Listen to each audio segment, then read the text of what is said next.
What's up, everyone? So today was the virtual hearing for the Massachusetts Digital Right to Repair bills, which is the S.166 and H.341. That's the House and the Senate bills, both identical. It was supposed to be live streamed on Facebook, but unfortunately Facebook had a massive outage, which has like never happened before at this scale. And of course it happens the day of the hearing. I'm putting my aluminum foil hat on after I take my Wu-Tang hat off. Wu-Tang Killer Bees. Anyways, since I was too late in submitting oral testimony, I decided to just make a written testimony and to email it to them. And I wanted to share that with you all, since I think it provides a pretty good argument of why we need right to repair. So without further ado, here's my testimony. My name is Andy Harding, and I own a computer and iPhone repair shop, Salem Techsperts, right here in Salem, Massachusetts. Since 2015, I've helped over 6,000 customers, including some of your colleagues sponsoring this bill, and around 200 businesses with their technology needs. This bill is important to me because it gives me, a repair shop, the ability to buy parts directly from electronic manufacturers, just like your mechanic can buy parts for your car.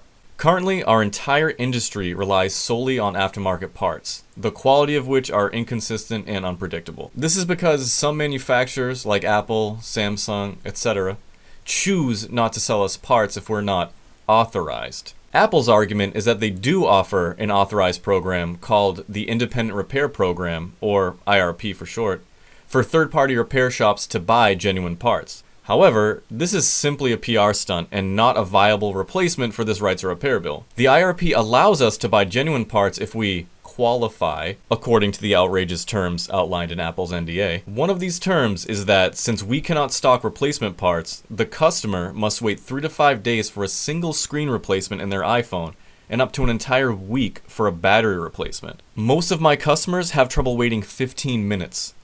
To add to this, if Apple's genuine part is defective, it is not covered under Apple's 90-day warranty, and we, the repair shop, will have to do the repair again and eat the cost of the part. Meanwhile, the largest aftermarket part suppliers that most shops in the country use offer lifetime warranties for defects on their parts. So why can't Apple?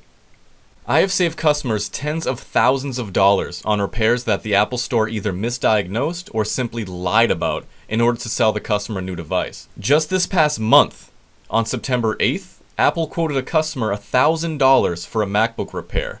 It was overheating and shutting down during heavy use.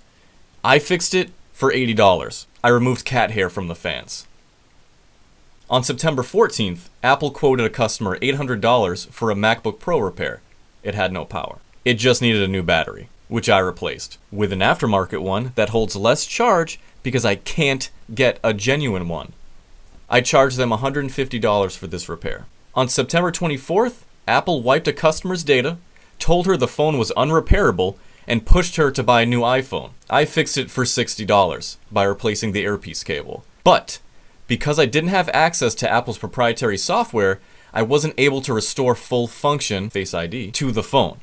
In this post-COVID world, our devices are no longer a luxury, but a necessity, and the customer should have options of where to get them repaired. None of these stories compare to the experience I had when Apple closed their stores due to COVID. Being within walking distance to Salem State University, I've served hundreds of students. These students rely on me to fix devices that aren't covered by Salem State's IT department, anything that's not Dell. The Apple Store is about a 30-minute drive away if you own a car, and an Uber is pretty expensive. During March of 2020, when Apple shut down all their stores and students suddenly became remote only, I, along with dozens of other repair shops, remained open to help those who had nowhere else to go. I was responsible for fixing people's devices that weren't just a phone or a computer, but suddenly a lifeline to their loved ones. I had a customer whose smashed iPhone was completely unusable, and their grandmother was in the hospital with COVID. Apple was closed nationwide. This iPhone was her only way of communicating with her family. She came to me in tears. I fixed this iPhone, but I will never forget the anxiety I had of the possibility that, even though I did my job perfectly and used the highest quality aftermarket parts that are available, this replacement screen could be defective. And this poor customer may miss the final moments of their grandmother's life because of a part malfunction, all because Apple refuses to sell us genuine parts.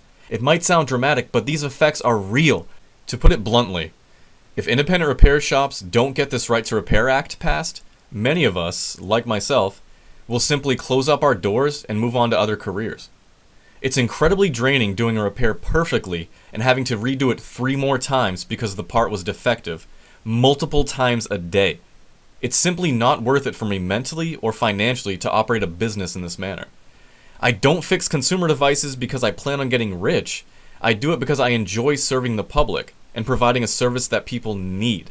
If I wanted to get rich, I would simply close my store and work IT in one of the many Fortune 500 companies that are hiring across the country, and I'm sure many other shop owners would concur. This bill not only helps me, but hundreds of other repair shops and tens of thousands of consumers that these repair shops serve in the state. The electronic repair industry will not survive if we don't get this bill passed. And that's it. That's the comment I submitted to the committee that's overhearing this bill, or these bills, I should say. Let me know what you think about my testimony. Leave a comment, and I'd appreciate hearing your opinion. Thanks for watching.